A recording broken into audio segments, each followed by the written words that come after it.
Good morning. आज हम पढ़ेंगे बीएससी पार्ट थर्ड का paper first, structure and function of coordinate types.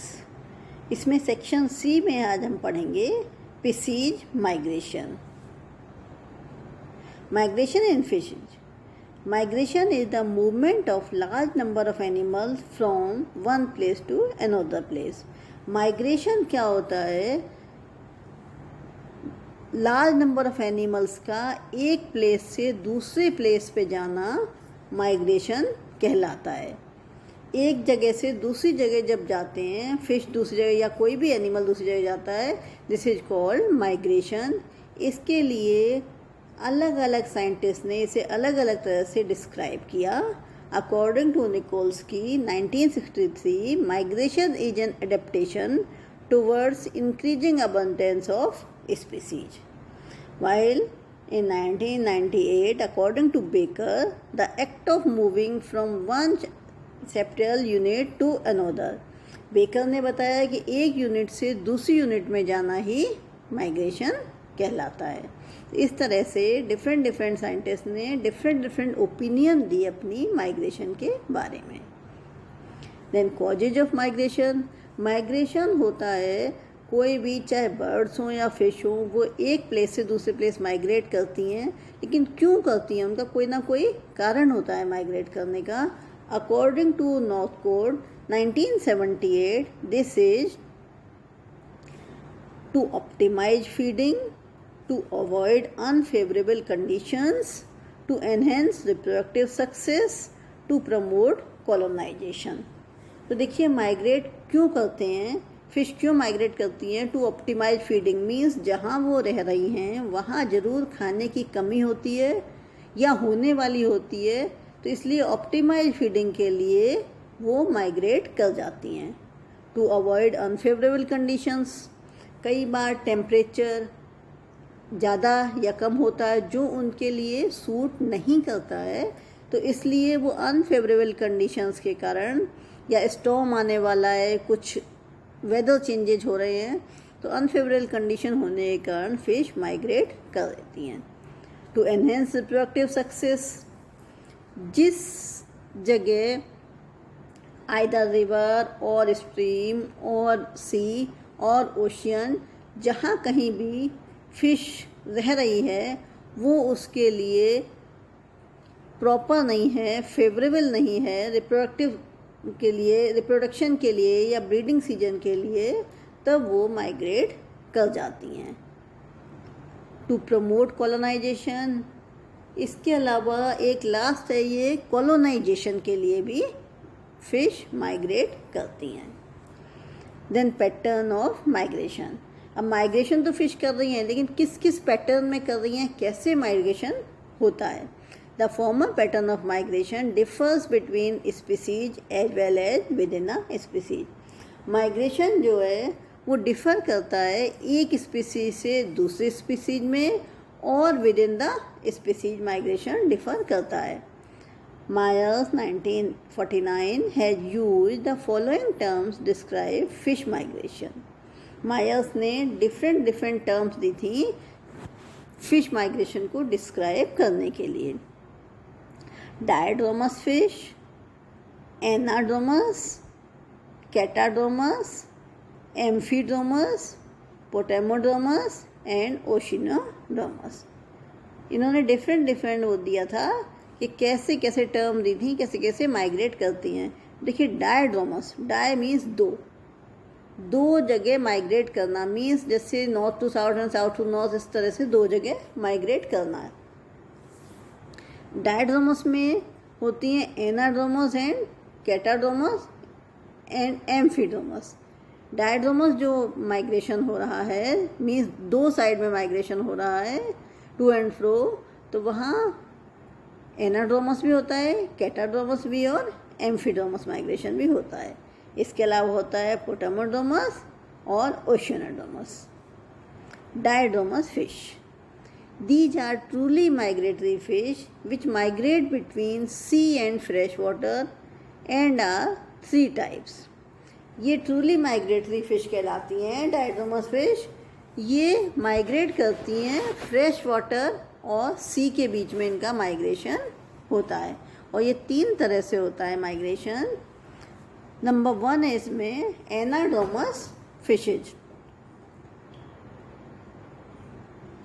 Diadromous fish which spend a major part of their lives in the sea but migrate to fresh water during breeding period for spawning. Diadromous fish वो होती हैं जो life का major part अपना सी में व्यतीत करती हैं, लेकिन वो फ्रेश वाटर में माइग्रेट कर जाती हैं। किस समय? During breeding period for spawning. Spawning के लिए वो फ्रेश वाटर में माइग्रेट कर जाती हैं। This is called anadromous migration. Thus many fish like the salmon, shad, lamprey, hilsa travel long distance in the sea and run up to the river to spawn in fresh water. ये जो fish हैं different ये सी से लेकर river तक जाती हैं, migrate करती हैं। क्यों माइग्रेट करती हैं? स्पॉनिंग के लिए, फ्रेश वाटर में माइग्रेट करती हैं। Salmon and Hilsa have been found to travel several thousand kilometers in the sea and then several hundred kilometers inland to reach spawning ground. After egg laying, the spent fish return to feeding place in the sea. Salmon और हिल्सा हैं, ये बहुत लंबी दूरी तय करती हैं, 1000 kilometre सी की तय करती हैं, समुद्र में 1000 किलोमीटर माइग्रेट करती हैं, देन सेवरल 100 किलोमीटर इनलैंड में, देन रीच स्पॉनिंग ग्राउंड। उसके बाद वो स्पॉनिंग ग्राउंड में पहुंचती हैं और एग लेइंग के बाद वापस से ये अपने फीडिंग प्लेस पर सी में चली जाती हैं। तो इट मीन्स सी से रिवर की ओर जो माइग्रेशन होता है that is called anadromous fish.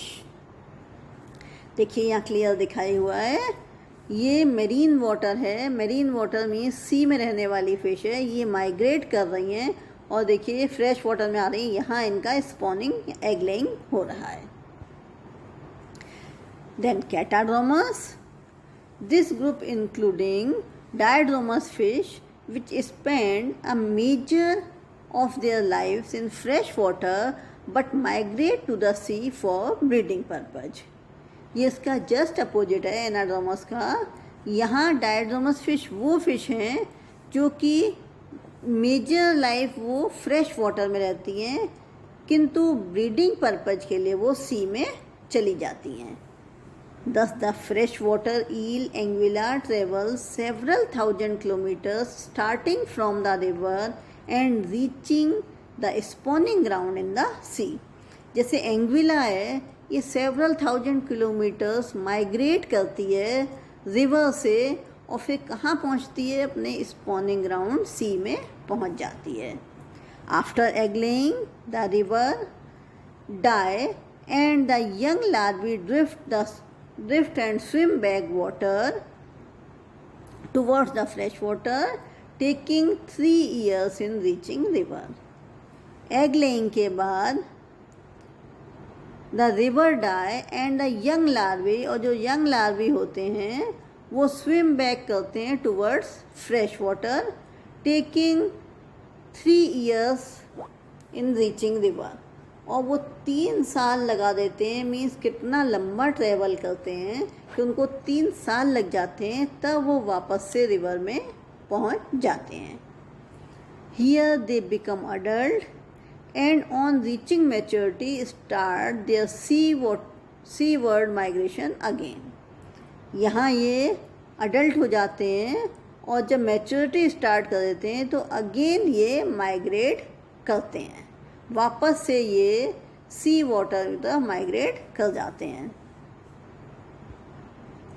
देखिए यहाँ एग्जाम्पल दिखा रखा है, जैसा कि पहले बताया था कि ये फ्रेश वाटर में रहती हैं but migrate to sea water for breeding purpose. तो आप देखिए ये फ्रेश वाटर फिश है जो यहाँ से जा रही है और ये कहाँ जा रही है? मेरीन वाटर में। यहाँ इसमें स्पॉनिंग हो रहा है, ब्रीडिंग के लिए वहाँ जाती है। तो इस तरह से हमने क्या देखा आज? हमने देखा कि माइग्रेशन फिश में कैसे होता है, किन साइंटिस्ट ने बताया माइग्रेशन के बारे में, देन क्या कारण है, क्यों माइग्रेट करती हैं फिश, देन पैटर्न, किस किस पैटर्न में माइग्रेट करती हैं। पैटर्न्स में हमने डायड्रोमस फिशेज में पढ़ा एनाड्रोमस, कैटाड्रोमस एंड एम्फीड्रोमस। इसके अलावा होता है पोटामोड्रोमस और ओशिनोड्रोमस। तो ये हमने माइग्रेशन के बारे में विद डायग्राम आज समझा। इसके आगे हम नेक्स्ट क्लास में पढ़ेंगे। Thank you.